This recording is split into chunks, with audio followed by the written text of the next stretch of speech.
Aroma miracles இயற்கையான aroma ஆயில்களை கொண்டு தயாரிக்கப்படுகிறது. தூக்கமின்மை, மன அழுத்தம், எதிர்மறை எண்ணங்கள் போன்ற மனநல பிரச்சனைகள், உடல்வலி, தலைவலி போன்ற உடல்நல பிரச்சனைகள், ஆன்டி ஏஜிங், முடிவுதிர்வு, பொடுகு, வெண்புள்ளி, சரும பிரச்சனைகள் போன்ற அனைத்து பிரச்சனைகளுக்கும் தீர்வளிக்கிறது. Aroma miracles.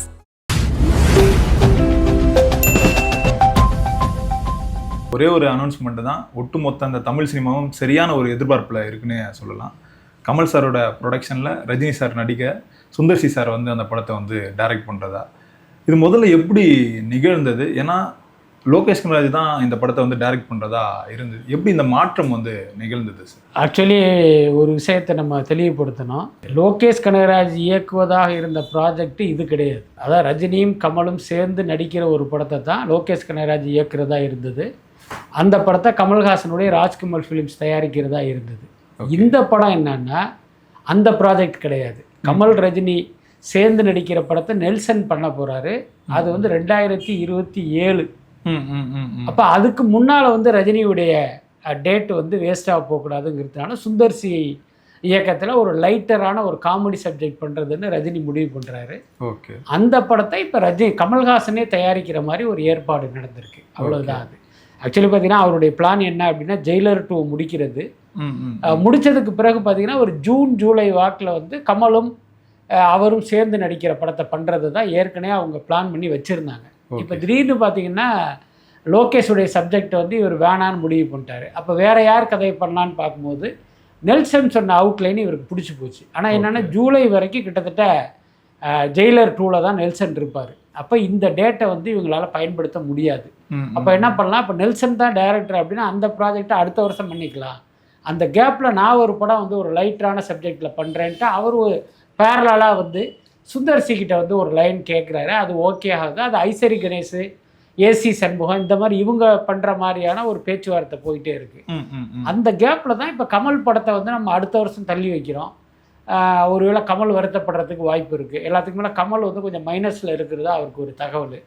அதனால் இந்த படத்தையும் அவருக்கே நம்ம பண்ணிடுவோம்னு முடிவு பண்ணி ராஜ்கமல் படமாக அது மாறிடுச்சு. இந்த லோகேஷ் கனகராஜ் இருக்குல்ல சார், அவர் வேண்டான்னு சொன்னதுக்கு இந்த ரீசன் வந்து என்ன சார்? இந்த கடைசியாக வந்து அந்த படம் வந்து இந்த கலவையான விமர்சனம் வந்ததுனாலயா? அதாவது 2 விஷயம். அதாவது கூலி படத்துக்கு வந்து அந்த நெகட்டிவான ஃபீட்பேக் வந்து ரஜினியை யோசிக்க வச்சிருச்சு. ஓகே. கூலி படத்தில் நடிச்சுக்கிட்டு இருக்கும்போது ரஜினி வந்து அந்த படத்தின் மீது மிகுந்த நம்பிக்கை வச்சுருந்தார். அந்த படத்தில் வயலன்ஸ் இருக்குங்கிறது ரஜினிக்கு தெரியும். அந்த படம் முழுக்க ரத்தாறு ஓடுதுங்கிறது ரஜினிக்கு தெரியும். இது ஒரு பக்கா மசாலா படங்கிறது ரஜினிக்கு தெரியும். ஆனாலும் லோகேஷ் கனகராஜுக்கு இன்றைக்கி இளைஞர்களிடம் ஒரு பெரிய எதிர்பார்ப்பு இருக்குது. அவர் படம்னாலே கண்டிப்பாக ஹிட் ஆகிடுங்கிற நம்பிக்கையில் இதுக்கெல்லாம் அக்செப்ட் பண்ணிட்டு தான் ரஜினி கூலியில் நடித்தார். உங்களுக்கு தெரியும், பிஃபோர் ரிலீஸ் கூலி குறித்தும் லோகேஷ் கனகராஜ் குறித்தும் ரஜினி என்னவெல்லாம் பேசினாருங்கிறது நம்ம எல்லாருக்குமே தெரியும். இன்னும் சொல்லப்போனால் ரஜினியுடைய கரியர்லேயே மிகப்பெரிய அளவில் எதிர்பார்க்கப்பட்ட படம் கூலி தான். அதை வந்து யாருமே மறுக்க முடியாது. அப்போ ரஜினி வந்து அந்த படம் குறித்து ஒரு பெரிய கனவுல இருந்தார். இந்த படம் பெரிய ஹிட் ஆக போகுது, 1000 கோடி அடிக்க போகுது, நம்ம அடுத்த படத்துக்கே ஒரு 250 கோடி சம்பளம் வாங்கிடலாங்கிற அளவுக்கெல்லாம் அவர் நினச்சிக்கிட்டு இருந்தார். பட் அன்ஃபார்ச்சுனேட்லி அது நடக்கலை.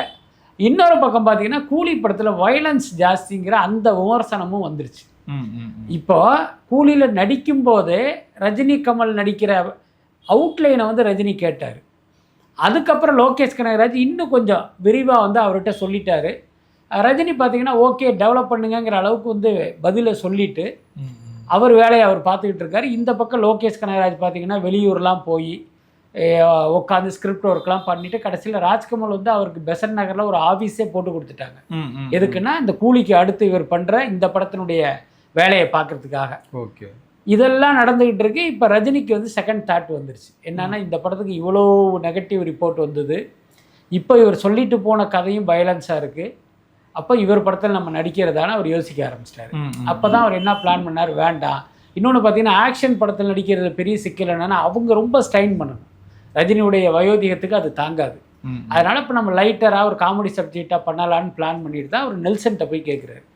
நெல்சன் வந்து டப்புன்னு வந்து அவர் ஸ்டைலில் ஒரு பிளாக் காமெடி ஒன்று சொல்கிறாரு. அது இவருக்கு பிடிச்சி போகுது.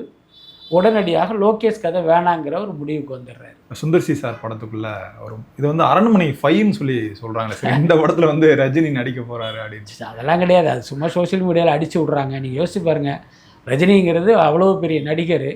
ஏற்கனவே யார் யாரோ நடித்த ஒரு அரண்மனையுடைய சீரீஸ் படத்தில் வந்து ரஜினியை எப்படி கொண்டாந்து கொடுப்பாங்க, அதுக்கெல்லாம் வாய்ப்பு இல்லை. பட் அதே நேரம் சுந்தர்சி படங்களுக்குன்னே பார்த்தீங்கன்னா ஒரு பொதுவான ஒற்றுமைகள்லாம் இருக்கும். பெரும்பாலும் அவருடைய படம் ஒரு வீட்டில் தான் நடக்கும். நாட் ஓன்லி அரண்மனை சீரீஸ், நீங்கள் நார்மலாக உள்ளத்தை அள்ளித்தா மேட்டுக்குடின்னு அவருடைய பழைய படங்களை பார்த்தாலுமே ஒரு வீட்டுக்குள்ளேயே சுற்றி காமெடி பண்ணிட்டு இருப்பாங்க. அதை தாண்டி அவர் பெருசாக யோசிக்க மாட்டார். அந்த மாதிரி படமாக வேணால் இது இருப்பதற்கு வாய்ப்பு இருக்குது. இன்னொன்று இது ஒரு காமெடி சப்ஜெக்ட் தான். நீங்க காமெடி சப்ஜெக்ட் நீங்க வந்து அமெரிக்காவில் லண்டன்லையும் போய் படமாக்க முடியாது. இப்போ இங்க ஏதோ ஒண்ணு வச்சுக்கிட்டு தான் சேட்டையை பண்ண முடியும். அதனால அது அரண்மனை சீரீஸா இருப்பதற்கு வாய்ப்பு இல்லை. இப்போ ரஜினி மாதிரி ஒரு பெரிய ஸ்டாரை வச்சு சுந்தர்சி சாரால ஒரு நல்ல படமா கொடுத்துட முடியுமா இந்த காலகட்டத்தில்? ஏன்னா சுந்தர்சி சார் வந்து நிறைய காமெடி படங்கள் வந்து தொடர்ந்து வந்து கொடுத்துட்டு வராரு. இப்போ கடைசியா ரிலீஸ் ஆன படங்கள்லாம் சரியா போகலை. அப்படி இருக்கும்போது எப்படி இந்த சரியா வருமா சார் இந்த படம்? நல்ல படம் கொடுத்துட முடியுமா அப்படின்னா கண்டிப்பா கொடுக்க முடியாது. ஏன்னா சுந்தர்சி இது வரைக்கும் நல்ல படம் எடுத்ததா எனக்கு ஞாபகத்துல இல்லை. அன்பே சிவம்னு ஒன்று அவருடைய பேர்ல வந்தது, அது நல்ல படம் தான். ஆனால் அதனுடைய டைரக்டர் சுந்தர்சி கிடையாது, கமல்ஹாசன் தான். இவர் வந்து குஷ்புவுடைய வலியுறுத்தலால் வற்புறுத்தலால் வந்து அவரை கூட டைரக்டர்னு அவர் வச்சுக்கிட்டாரு. அதனால டைட்டில் கார்டில் அவர் பேர் வந்தது. அதனால அன்பே சிவம் படத்துக்கும் உங்களுக்கும் எந்த அளவுக்கு சம்பந்தமோ, எனக்கும் அந்த படத்துக்கும் எந்த அளவுக்கு சம்பந்தமோ அவ்வளவுதான் சுந்தர்சிக்கும் அன்பே சிவம் படத்துக்குமே சம்பந்தம். அதனால அதை நம்ம அவருடைய கரியர் இப்போ ஃபிலிமோகிராஃபியில் சேர்க்க வேண்டியதில்லை. மற்றபடி நார்மலாக பார்த்தீங்க அப்படின்னா சுந்தர்சி படம்ங்கிறது ஒரு காமெடி படம், அவ்வளவுதான். ஒரு ஜனரஞ்சக படமாக இருக்கும். ஏற்கனவே இவர் ரஜினியை வச்சு ஒரு அருணாச்சலம்னு ஒரு படம் பண்ணியிருக்காரு. ஒரு பிற்போக்குத்தனமான கதை அது. ஆனாலும் பார்த்தீங்கன்னா அது ஒரு காமெடி படம். ஸோ அந்த மாதிரி ஒரு காமெடி படமாக இருக்கிறதுக்கு வாய்ப்பு இருக்குது. இடையில பார்த்தீங்கன்னா அவருடைய மீட்டரை மிஸ் பண்ணிட்டார். நீங்கள் சொல்கிற மாதிரி ஒரு நேரத்தில் சுந்தர்சியுடைய எல்லா படங்களுமே ஒரு பெரிய வெற்றி அடைஞ்சிட்டு இருந்துச்சு. இப்போலாம் பார்த்தீங்கன்னா இவருடைய காமெடியை மக்கள் வந்து ரிஜெக்ட் பண்ணிட்டாங்க. கடைசியாக கேங்கர்ஸ்னு ஒரு படம் எடுத்தார்.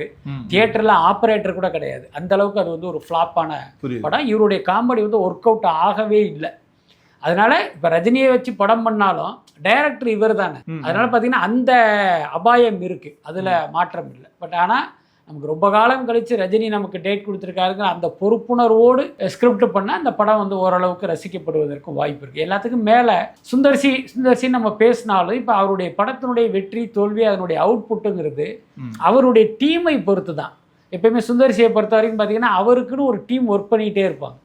ஒரு 10 பேர் பார்த்தீங்கன்னா ஒரு படத்துக்கான டிஸ்கஷனில் இருப்பாங்க, இன்னொரு 10 பேர் இன்னொரு படத்தில் டிஸ்கஷனில் இருப்பாங்க. இவர் சாயந்தரம் போய் என்ன டெவலப்மெண்ட்டு, எத்தனாவது சீன் எழுதிட்டு இருக்கீங்க, எத்தனாவது சீன் பேசுறீங்க, என்ன பண்ணி வச்சுருக்கீங்க, ஓ இப்படியா, ஓகே இதை வேணா இப்படி பண்ணுங்களேன்ட்டு அந்த மேற்பார்வை மட்டும்தான் இவருடைய வேலை. முழுக்க இவருடைய கிரியேஷனாக அதை நம்ம சொல்ல முடியாது. அதனால் இப்போ ரஜினி படத்தை இவர் இயக்கினாலும் அந்த டீமுடைய அவுட்புட் எப்படிங்கிறத வச்சு தான் நம்ம இந்த வெற்றியை கணிக்க முடியும். இப்போ சுந்தர்சி சாரோட படங்கள்லாம் ஒரு மினிமம் கேரண்டி வந்து இருக்கும். இன்னொன்று வந்து ஹீரோ ஃப்ரெண்ட்லியாக அவர் நடந்துப்பார்.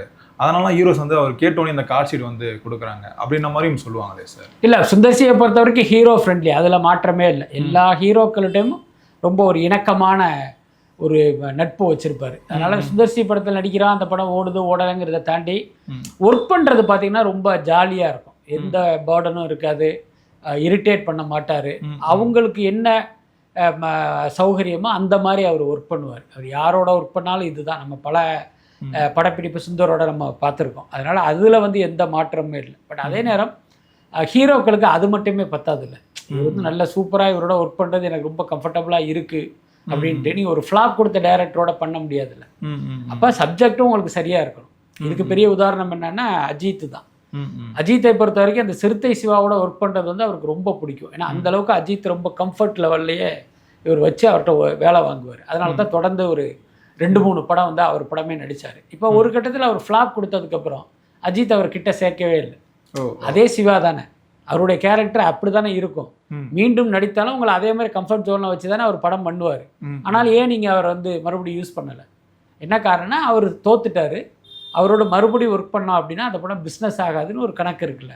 அதனால எப்பயுமே இது மட்டுமே பத்தாது, ரெண்டும் சேர்ந்து வரணும். ரஜினி சார் நினச்சிருந்தா ராஜ்கமல் எப்பயோ ஒரு படம் வந்து பண்ணி கொடுத்துருக்கலாம். இப்போ பண்ணுறதுக்கான காரணம் வந்து கமல் வந்து கடனில் இருக்காரு, ஒரு 170 கோடி கடனில் இருக்குது. அது எப்படியாவது நம்ம சரி பண்ண முடியும், நம்ம சைட்லேருந்து ஏதாவது பண்ண கொடுக்கறதுக்காக தான் இந்த படத்தில் வந்து நடிக்கிறாராமே சார். இல்லை, நமக்கு கிடைச்ச தகவலும் அதுதான். அப்படிங்க சொல்கிற மாதிரி இவங்க 2 பேரும் இத்தனை வருஷம் நண்பர்கள், எப்பயோ நடிச்சிருக்கலாம் நினச்சிருந்தா. கமல்ஹாசன் பட நிறுவனம் தொடங்கியே பல வருஷம் ஆச்சு, ஏன் அவ்வளோ நாள் பண்ணாமல் இப்போ பண்ணுறார் அப்படிங்கிறதுக்கான காரணம் என்னென்னா, கமல் வந்து இப்போ அந்த தக் லைஃப்னால ஒரு பெரிய நஷ்டத்தில் இருக்கார். அதை சரி பண்ணுறதுக்காக தான் ரஜினி டேட் கொடுத்தாருன்னு தான் ஒரு தகவல். இன்னும் சொல்லப்போனால் இதை கூட சமீபத்தில் நான் ஒரு நேர்காணலில் சொல்லியிருந்தேன். கடனாளியான கமல், கை கொடுத்த ரஜினி அப்படின்னு. கட் பண்ணால் ராஜ்கமல் இருந்தே எனக்கு ஒரு ஃபோன் வந்தது. சார் என்ன சார் இப்படியெல்லாம் நீங்கள் பேசுகிறீங்க? அப்படியெல்லாம் ஒன்றும் இல்லை சார் அப்படின்னாங்க. ஓ அப்படியா, நான் கேள்விப்பட்டது இதுதான், உங்கள் வருஷனே என்னன்னு சொல்லுங்கள், அதையும் நம்ம அப்டேட் பண்ணுவாங்கிற மாதிரி சொல்லியிருந்தேன். பட் வெளியில் இண்டஸ்ட்ரியில் இப்படி தான் பேசிகிட்டு இருக்காங்க, அதுதான் உண்மை. எல்லாத்துக்கும் மேலே வந்து இன்னொரு பக்கம் இவர்களுடைய நட்பு வந்து ஒரு பக்குவப்பட்டதும் ஒரு முக்கியமான காரணம். இவ்வளோ நாள் பார்த்திங்கன்னா என்னதான் 2 பேரும் நண்பர்களாக இருந்தாலும் அதை தாண்டி அந்த ஒரு போட்டியாளருங்கிற ஒரு விஷயமும் இருந்துக்கிட்டே தானே இருக்கும். பட் இன்றைக்கி பார்த்திங்கன்னா அதையெல்லாம் தாண்டி வந்து அவர்களுடைய நட்பு வந்து ஒரு பக்குவப்பட்டிருக்கும். ஸோ அதுவும் கூட ஒரு முக்கியமான காரணமாக இருக்குது. பட் அதே நேரம் கமல்ஹாசன் வந்து ஒரு விஷயத்தை யோசிக்காமல் பண்ணிட்டார், அதான் நான் நினைக்கிறேன். என்னென்னா, இப்போ ரஜினியுடைய போட்டியாளர் இன்னைக்கு வெளியில் அவர்களுடைய ரசிகர்கள் எப்படி இருக்காங்க அப்படின்னா, 2 பேருமே விரோதிகளாக ஒருத்தரை கிட்டத்தட்ட 50 வருஷமாக பார்த்துக்கிட்டு இருக்காங்க. இவங்க அவங்கள திட்டுறது, அவங்க இவங்கள திட்டுறது, தியேட்டரில் கட்டி உருண்டு சண்டை போடுறது, ஆபாச தாக்குதல், இப்படி தானே போயிட்டு இருக்கு. நீங்கள் 2 பேரும் நண்பர்களாக இருக்கீங்கிறதுனால இன்னைக்கு இப்படி ஒரு படத்தில் ஒன்று சேர்ந்துட்டீங்க. ஆனால் வெளில போய் பார்த்தா, சோசியல் மீடியாவில் பார்த்தா, கமலஹாசன் கடனாளியாகி அவருக்கு எங்கள் தலைவர் தான் வாழ்க்கையை கொடுத்துருக்காரு, எங்கள் தலைவர் போட்ட பிச்சை அப்படின்லாம் ரொம்ப கேவலமாக கமலஹாசனை பேசுகிறாங்க.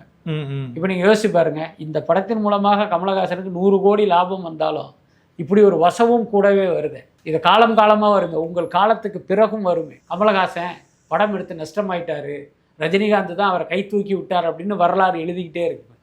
அதனால அந்த விஷயத்தை அவர் பண்ணாமல் இருந்திருந்தா சரியா இருந்தார். இப்போ கமல் வந்து கடனில் இருக்கிறது வந்து இது வந்து ஃபர்ஸ்ட் டைம் ஒன்றும் இல்லையா சார், முன்னாடியிலேருந்து கடனில் இருந்துட்டு தான் இருக்காரு. அப்படி இருக்கும்போது இப்படி சொல்கிறது வந்து சரியா இருக்காதுல்ல சார்? இல்லை, ஆக்சுவலி பார்த்தீங்கன்னா கமல்ஹாசன் வந்து பல காலகட்டங்களில் கடனாளியாக இருந்திருக்காரு, அதில் மாற்றம் இல்லை.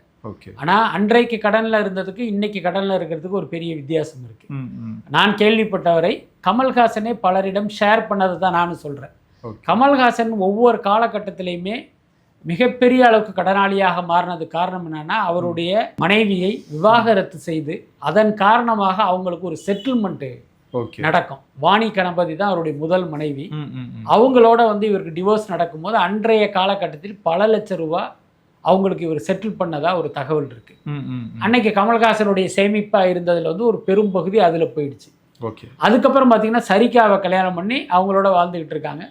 திடீர்னு பார்த்தீங்கன்னா அவங்களுக்கும் இவருக்கும் பிரச்சனையாகி அவங்க செப்பரேட் ஆகி போகிறாங்க. அப்போவும் இதே மாதிரி பல கோடி ரூபா சரிகாவுக்கு இவர் செட்டில் பண்ணியிருக்காரு. ஓகே. அதுக்கடுத்து கௌதமியோட லிவிங் டுகெதராக இருக்கார்.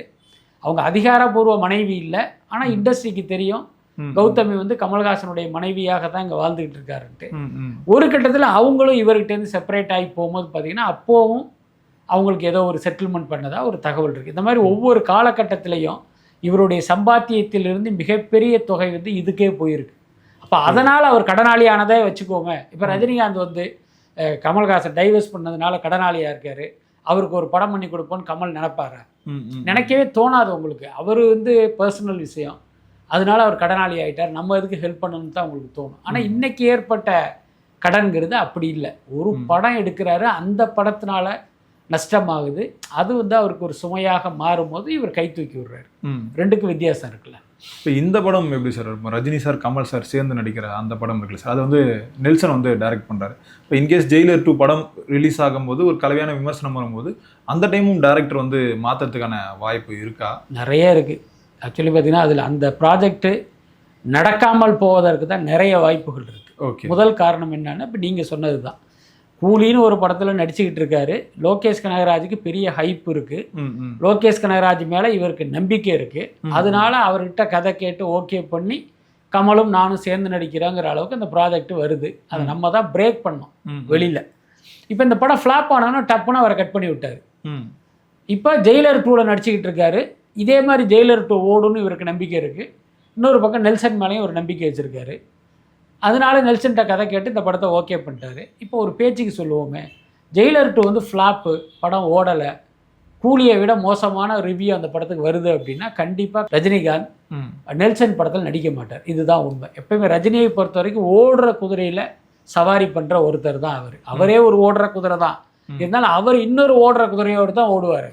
புரியுதா இல்லையா? யார் இன்னைக்கு பெரிய இயக்குனர், யார் இன்னைக்கு கமர்ஷியல் வெற்றி கொடுத்தவங்களோ அவங்களோட தான் இவருடைய பயணமே இருக்கும். அப்போ இந்த படம் ஃப்ளாப் ஆச்சுன்னா இவர் கண்டிப்பாக பண்ண மாட்டார். அதுக்கடுத்து இன்னொன்று, இப்போ அதுக்கு முன்னால் சுந்தர் சி படம் பண்ணுறாரு.